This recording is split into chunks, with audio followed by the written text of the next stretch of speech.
Sanibingelele emakhaya nonke babukeli be-Blaqlife TV. Kwesinye isiqephu sethu esithi sikhipha izimfihlo. Nihlelo with your girl uLungstar kwesinye isiqephu namhlanje sivakashele ubhuti omncane othi unemfihlo afisa ukuyidalula. Sawubona? Sawona sisenjani? Unjani? Ngiyaphila. Ngiyaphila nami. Ngisacela ubingelela ababukeli emakhaya usho ukuthi udabukaphi.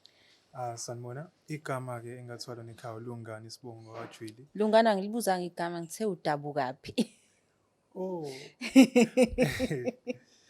Namhlanje sihleli nobhuti wethu omncane othi unemfihlo afisa ukuyidalula. Sawubona unjani? Sawona nje. Ngiyaphila.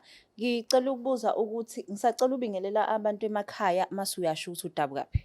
Oh sanibona. Ngidabuka endaweni yase Clermont ngokuhlala. Udabuke eClermont.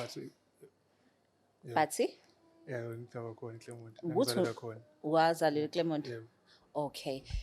Namhlanje uhlele esihlalweni semfihlo okusho ukuthi khona udaba ofisa ukuxoxela sona. Yebo kunjani. Luthini udaba? Ngike nganenkinga la since ama student. Ngithe mangifika eVarsity kwakhona intokazi engiyithanda ngazwana naye. Okay. Semazwana nayo lentokazi. Kwaqhubeka nje sathandana into yethu kwangathi yabonakala inoqhubekela phambili. Kanti besihlale erese yodwa. So mahlale erese yodwa ke ezama student vele bakhona ukuganga ngaphakathi erese nakho lokho. So enokufika ezongibheka endlini la ngihlala khona sibone nje abantu abathandanayo.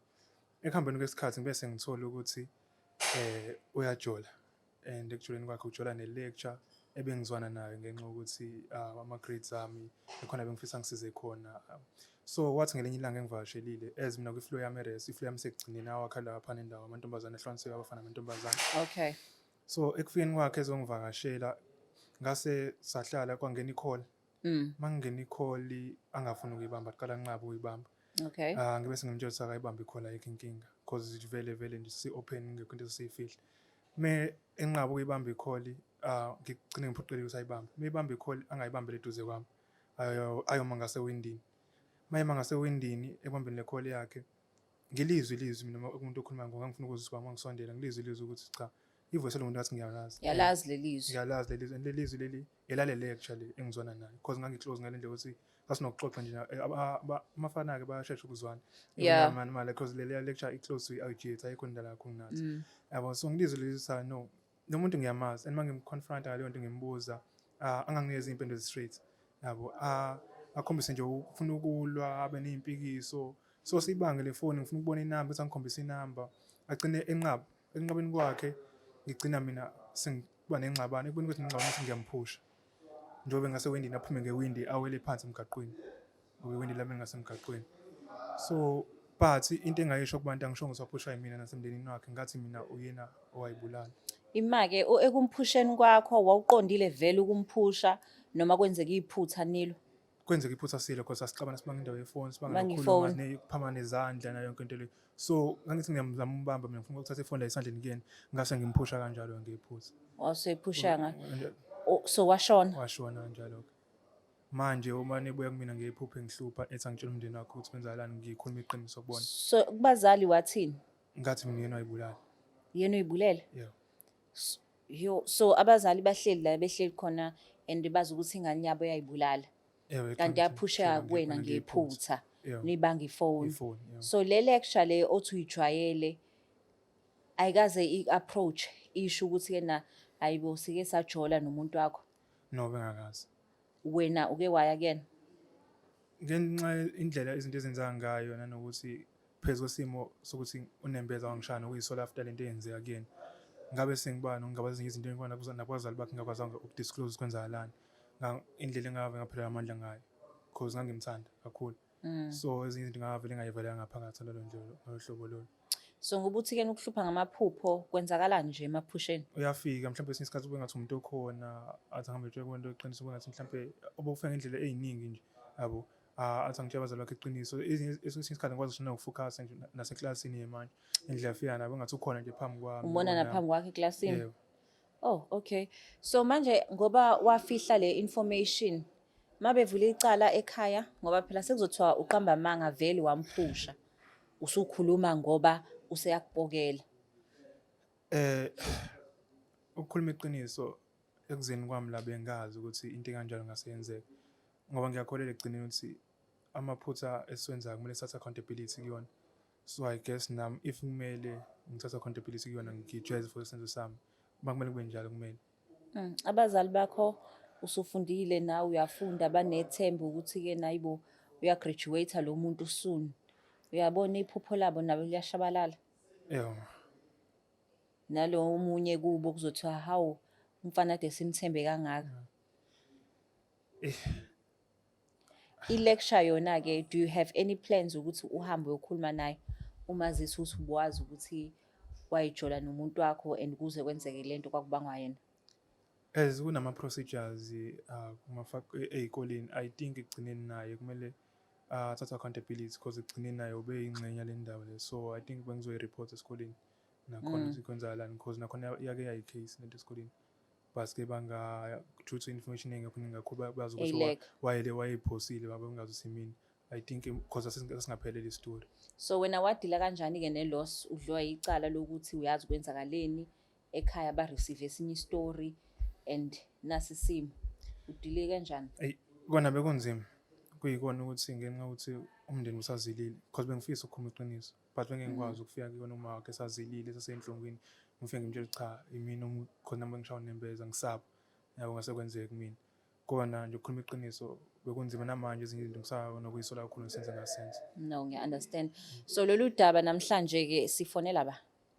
Usisi wakhe. Usisi wakhe. Esikoleni ngicela angitshele abazali bakho ukuthi kwenzakalani. Uyena lo ngizoconfessa kuyena namhlanje. Usisi wakhe ne-close naye? Asikho close kakhulu but bengimazi as bengithandana nosisi wakhe. Ezuthandana nosisi wakhe. Uma ucabanga uzoyi-receive kanjani le ndaba? Ukukhuluma iqiniso angangizona ngisho ngizona. Awuzona ukuzonda. Ngiyabona ngoba sikhuluma ukuthi-ke na ukuyisola kugcwele ebusweni and okubuhlungu ukuthi iphutha elenzeka.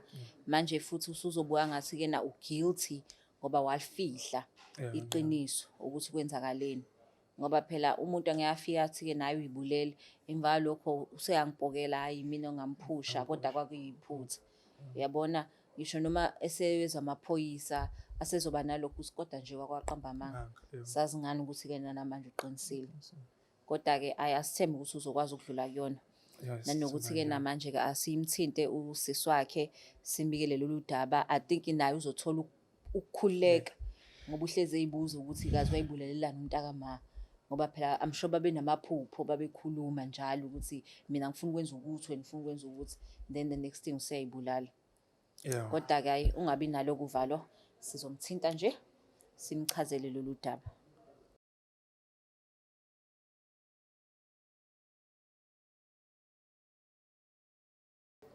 Hello? Sawubona njani? Ngiyaphila. Ngiyaphila. Ukhuluma noLungsta lana kwi-Blaqlife TV kwi-show ethi-ke naSikhipha Izimfihlo. Kunobhuti la ucela ukukhuluma nawe, singakhuluma? Yebo, ngingakhuluma. Okay, ngicela ngibambe. Sawona sisi. Yebo futhi njani? Ngiyaphila sisi njani? Ngiyaphila nami. Ngiyaphila. Bengingathanda la ukuthi sikhulume mayelana nokushona kwasisi wakho.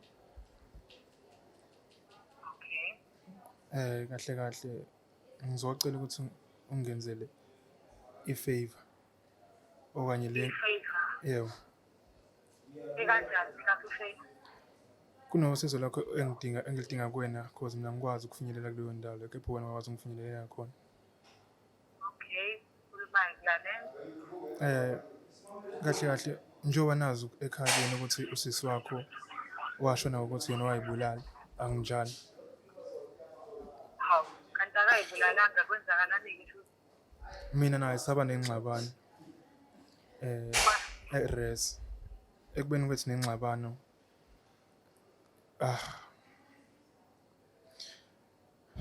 waphushe ngewindi ngephutha. Wena wabona ukuthi wena kumele uqambalanga uthi wayibulala. Ngangenayo interest ngaleso sikhathi. Manje yithi favor mhlawumbe ufuna ngikwenzele yona? Ngizocela ukuthi lento engitshela wena njengamanje ungidlulisele kubazali bakho because manje uyafika kumina uyangihlupha uthi cela ngisho iqiniso ekhaya kini. Kodwa manje phezulu kwesimo lesangeke ngikwazi ukuyela mina ekhaya kini ngenxa yokuhlonipha abazali beni. Uyazi nomsebenzi onginika wona ukuthi unzima kanjani ukuthi ngiyotshela abazali bami dadewethu akayibulalanga waphusha umuntu. Kwangasiyinhloso. Ngiyazi wona unzima. Yazi kumele kwaseqaleni usho ukuthi waphusheka akayibulalanga. Yabo.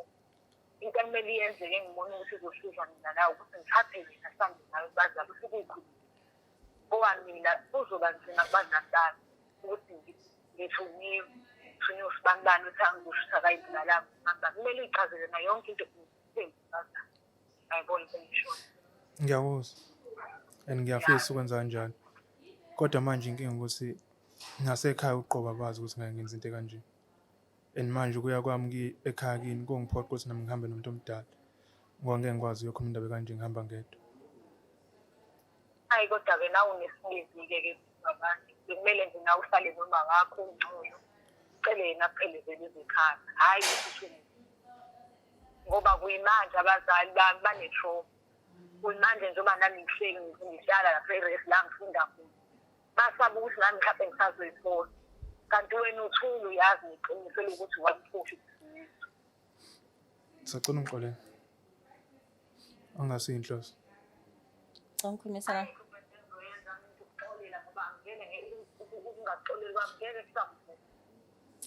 Unjani sisi? Ngiyaphila.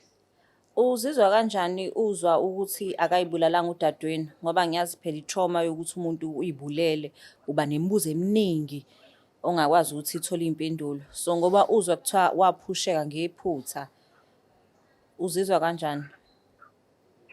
Moya wami ukhule kakhulu ngithukile ngisana lesithombe sokuthi kanti akayiphusanga waphusha umuntu kanjani futhi ongaphusha umuntu aqeda aphile nje kube mnandi ekuhambeni kwesikhathi sekumele cela abazali manje ukuthi akayiphusanga.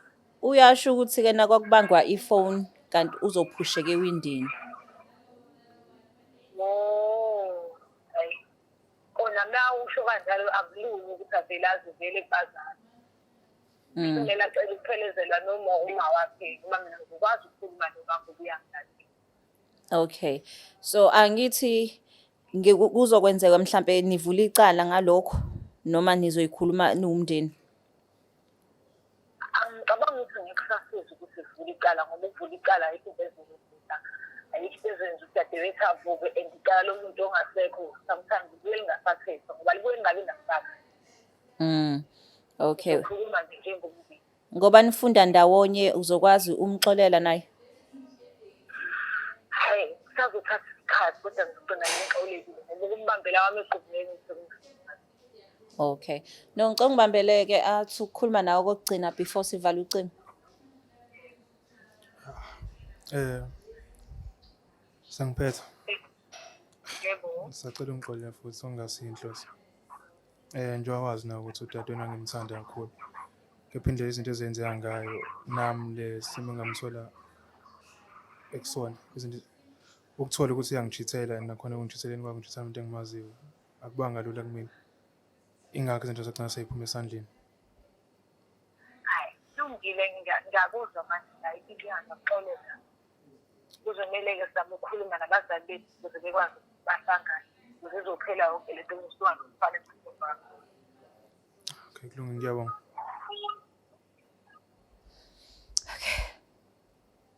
Uzizwa unjani-ke usukhulumile naye?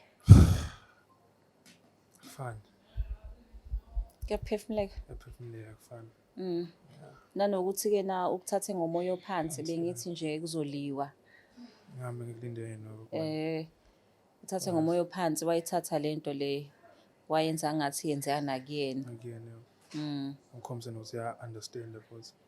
Yeah, ukhombisile. Okusho ukuthi sekuzoba lula ngisho noma seniyakubazali. Ngiyabazali. Yeah. I know sibonga ukuthi-ke nuthatha isibindi sokuthi ukhuluma iqiniso ngoba ubakhulile kwabona. Ukuthi balokho beyibuza ukuthi ingane yethu bekwenze njani yini bingakhulumi mawukuthi inenkinga. So namhlanje hayi ubakhulile. Hayi niyizwela-ke babukele emakhaya sicela bandla mawukuthi kunengxabano kunokushisa ngcono uphume ngomnyango uhambe oshawa umoya kungaze kwenzeke izinto eziphuma esandleni ngoba kuyenzeka kwesinye isikhathi ngenxa yokudinwa uyithole sewenza izinto ongaqondile ukuzenza. So manixabana nje with anyone, with your partner, whoever, ngcono uphume uye emnyango ushawe umoya. But-ke siyambongela ukuthi ukwazile ukuthi-ke naye azokhulula umndeni, sithembe ukuthi naye usezokhululeka. So Blaqlife TV sinithanda kakhulu. Please don't forget to like, share and subscribe. Sinithanda kakhulu. It's the Blaqlife TV.